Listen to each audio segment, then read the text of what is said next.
Bonjour à tous et bienvenue dans ce tutoriel TI Planet.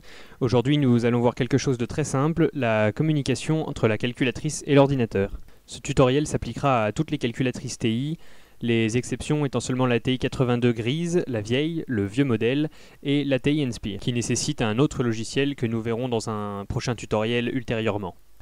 Nous allons donc tout d'abord télécharger le logiciel avec le lien que j'ai donné dans la description de la vidéo. Vous le copiez-collez simplement dans votre navigateur et vous arrivez sur la page de TI Planet où vous pouvez télécharger la version de TI Connect 4.0 pour Windows. Ce tutoriel sera pour Windows. Vous demandez à votre ordinateur de l'enregistrer dans un dossier.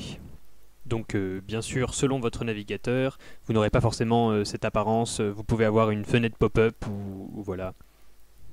La longueur du téléchargement dépend bien sûr de la vitesse de votre connexion. Alors dans cette démonstration, je suis sur Windows 8 avec Internet Explorer, mais le principe est le même pour toutes les autres versions de Windows. Normalement, le TI Connect fonctionne très bien avec XP, Vista, 7, etc., etc. Vous ouvrez donc ensuite le dossier dans lequel vous avez téléchargé TI Connect 4.0 et des poussières, la version la plus récente en ce moment, juin 2013. Ça pourra sûrement évoluer. Et donc c'est un installeur, vous devez l'exécuter avec les droits d'administrateur, donc vous cliquez droit dessus et vous sélectionnez exécuter en tant qu'administrateur. Il est possible que l'ordinateur vous demande un mot de passe si vous n'êtes pas l'utilisateur administrateur de Windows. L'installeur va ensuite se lancer, il met un petit moment à apparaître. Et ensuite c'est un installeur classique, il vous faudra bêtement cliquer sur suivant plusieurs fois.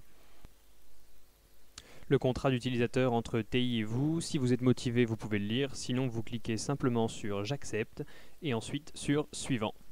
Le dossier d'installation, vous cliquez sur suivant, puis nous attendons gentiment qu'il s'installe, quelques minutes seulement. Donc voilà, patientez, ça se poursuit.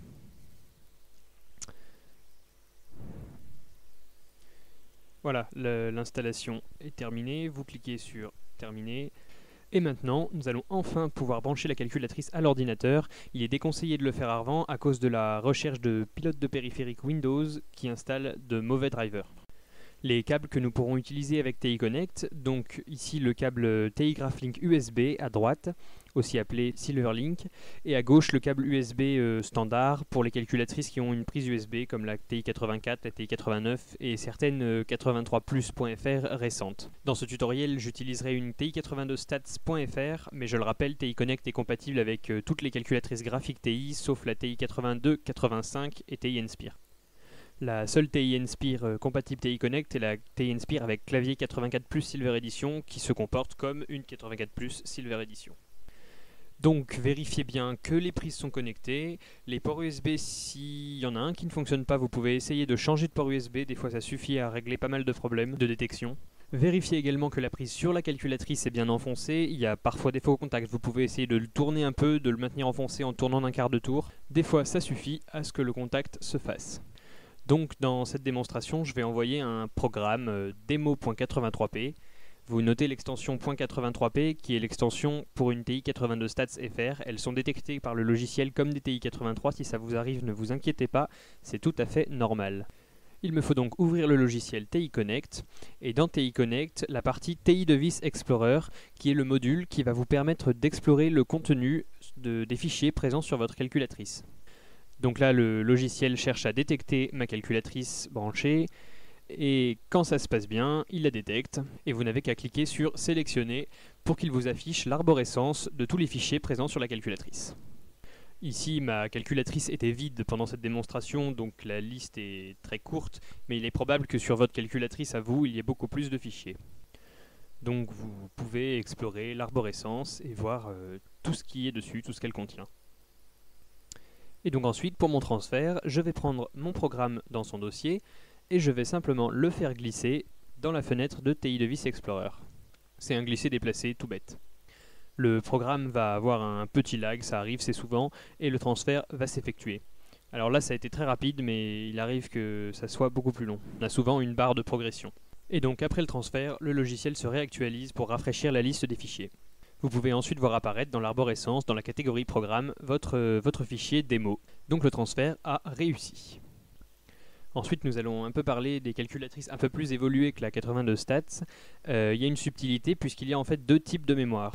En effet, il existe une mémoire archive. Vous pouvez voir ici dans mon TI Device Explorer, j'ai deux zones, dont une zone qui s'appelle Flash Archive. Alors cette Flash Archive, c'est une mémoire de stockage. Elle est beaucoup plus grande que la mémoire habituelle qu'on appelle RAM. Et donc, je peux placer mon programme soit dans l'une, soit dans l'autre. Malheureusement, les programmes archivés ne peuvent souvent pas être exécutés et nécessitent d'être dans la RAM. Alors comment on reconnaît un programme archivé? Sur la calculatrice, il aura une étoile devant son nom, et donc on peut les désarchiver depuis la calculatrice, depuis le menu mémoire, et nous y avons consacré un tutoriel précédent que je vous laisserai regarder. Mais c'est plus simple de ne pas se tromper quand on l'envoie depuis l'ordinateur. Et une fois désarchivés, les programmes peuvent se lancer sans problème. Nous allons maintenant voir quelques difficultés que vous pourriez rencontrer avec TI Connect, ce qui est malheureusement trop souvent le cas. En effet, au moment où TI Device Explorer recherche la calculatrice branchée, vous êtes trop nombreux à obtenir ce message qu'on n'aime pas du tout. La calculatrice n'est pas détectée. Alors on ne désespère pas. Quelles en sont les causes d'échec? La première cause d'échec, c'est l'état de votre calculatrice. Elle ne doit pas être éteinte, vous devez l'allumer sur l'écran principal avec le curseur qui clignote, c'est très bien, l'écran où vous faites les calculs. Elle ne doit pas non plus être en train de réfléchir, donc de calculer quelque chose ou d'exécuter un programme, et elle n'a pas besoin non plus d'être dans le menu Link comme vous le feriez pour communiquer avec une autre calculatrice. L'ordinateur la détecte sur l'écran normal. La seconde cause d'échec, c'est tout simplement le câble. Vérifiez, comme je vous l'ai dit tout à l'heure, qu'il est bien branché. N'hésitez pas à changer de port USB. N'hésitez pas à bidouiller, il n'y a pas d'autre mot, le bout du câble pour être sûr d'établir un contact. Renfoncez-le bien, en particulier si vous possédez un vieux câble. Et enfin, la troisième cause d'échec, c'est la version de votre logiciel. Vous devez faire attention à avoir une version à jour. La version actuelle, c'est la 4.0.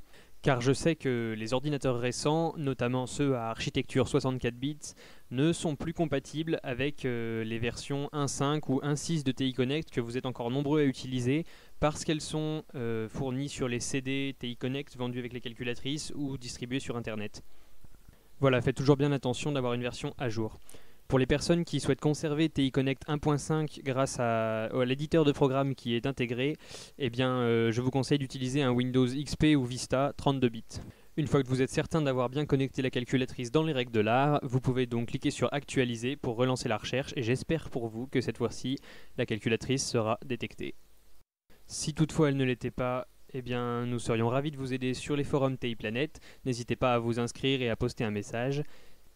Merci de nous avoir suivis et surtout n'hésitez pas à vous abonner pour ne rien rater de nos prochaines vidéos. Merci.